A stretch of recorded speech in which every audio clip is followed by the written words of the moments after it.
Our next problem, problem 4, will be again about inclined plane. There is inclined plane of height h and angle theta. Both h and theta are given. There is a block. There is a block of mass m. M is given. There is horizontal force P.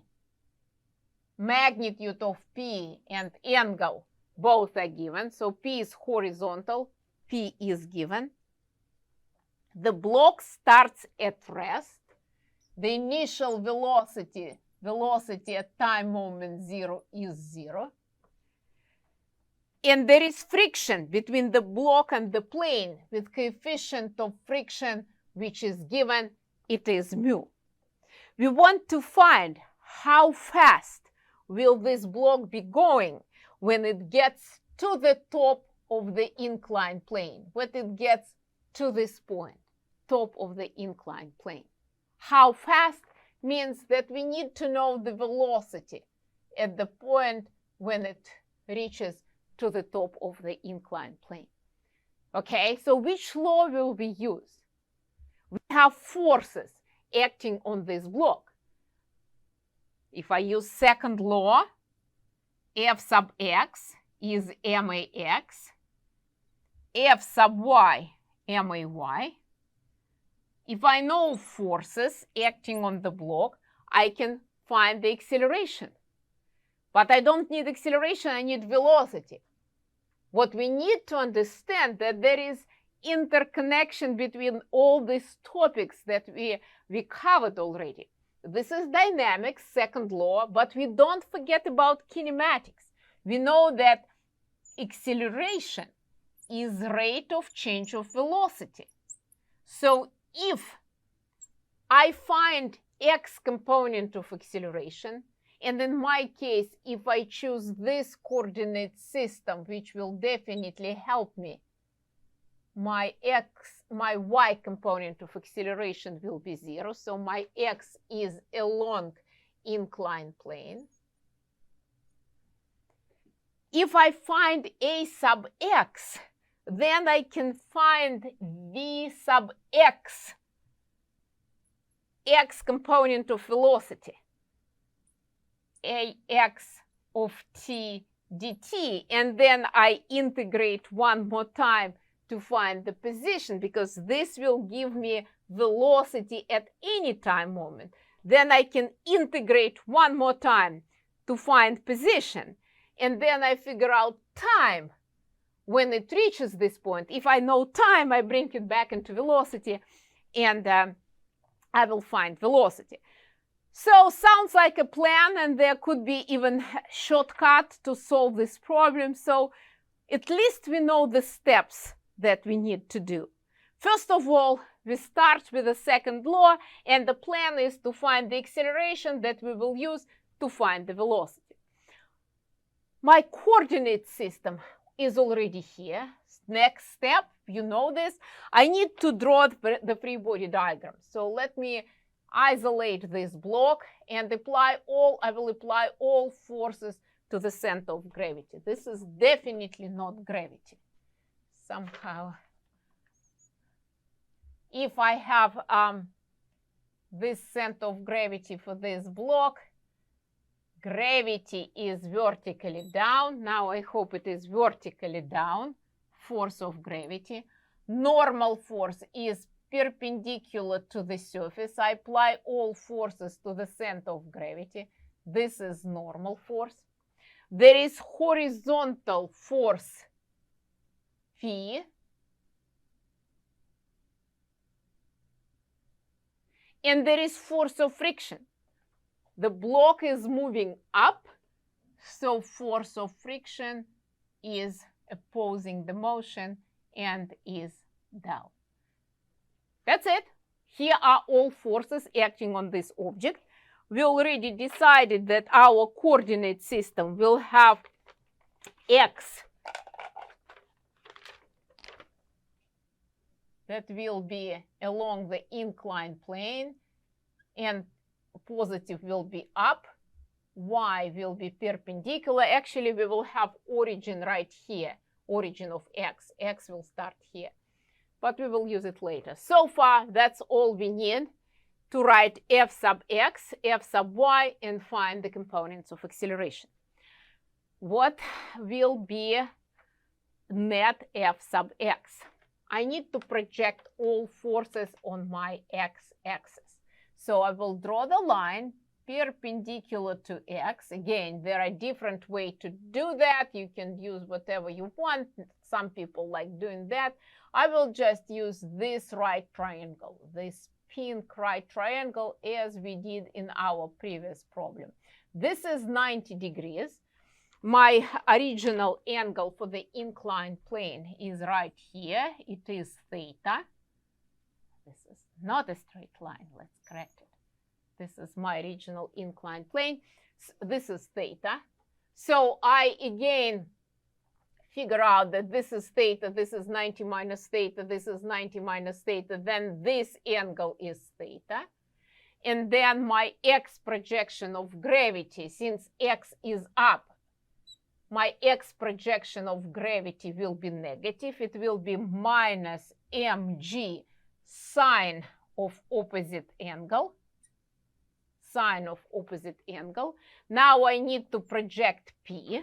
So I need another right triangle. I draw a line perpendicular to x. This is 90 degrees. This is my right triangle to find the components of P. I understand that vector P is a vector sum of these two vectors, this vector and this vector. So x component of P is positive. Now, which angle in my right triangle is theta? So I have this line parallel to this line parallel to that. This angle is theta. It's the same angle. Now, x component will be positive, and it will be P cosine theta. We don't forget about force of friction. In this case, the block is moving, so friction is kinetic friction. The block is moving. Magnitude of force of friction is mu kinetic times n. Mu, we neglect difference between mu kinetic and mu static, just mu is given and we use it. Projection of force of friction is negative, so it is minus mu times n.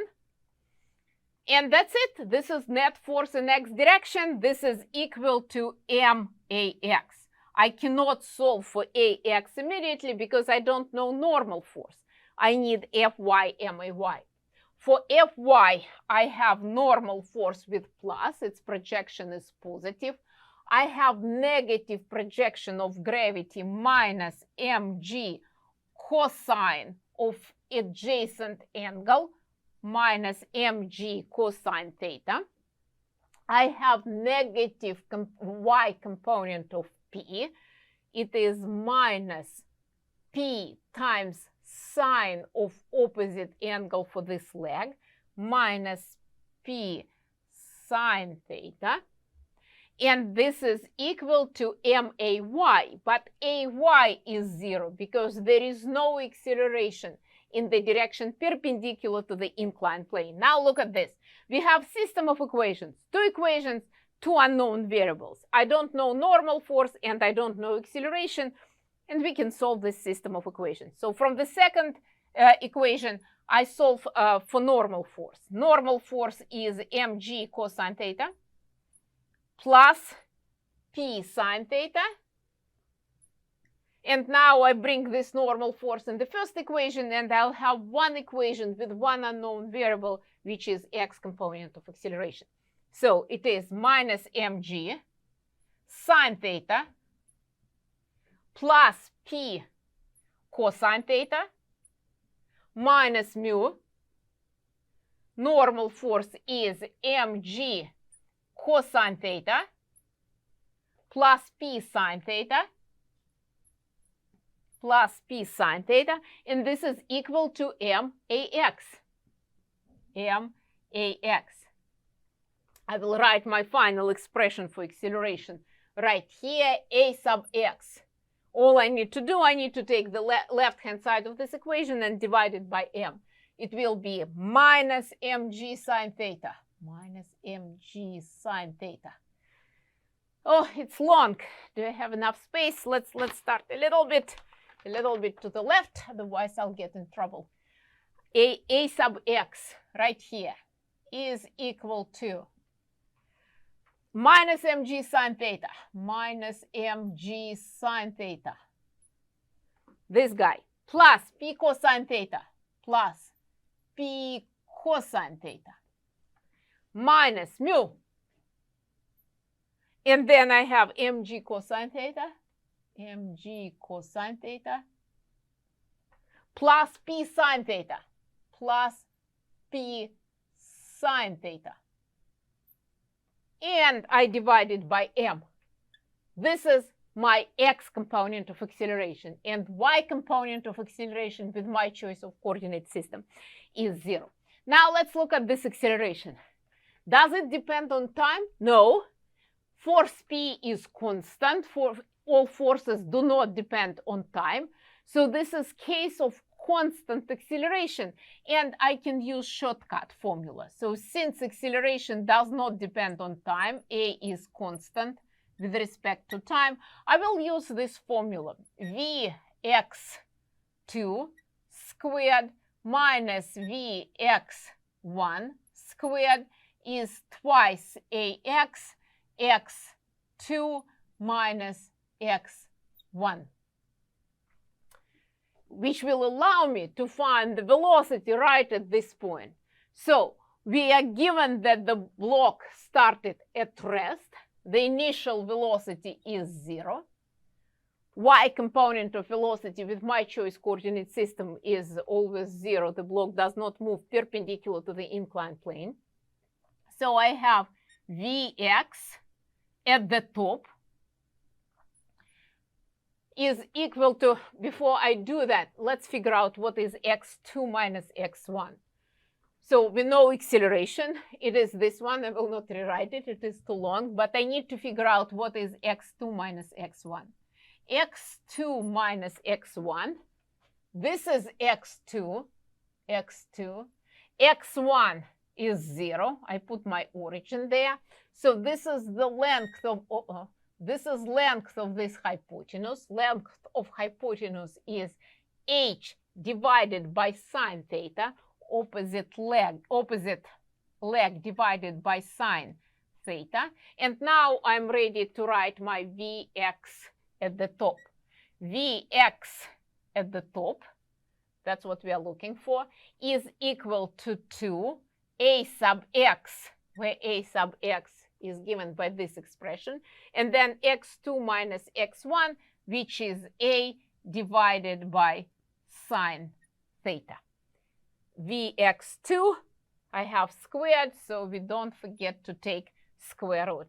And this is our final answer. Take home message is when you're looking for velocity, you are giving forces, please remember about these interconnections between the topics.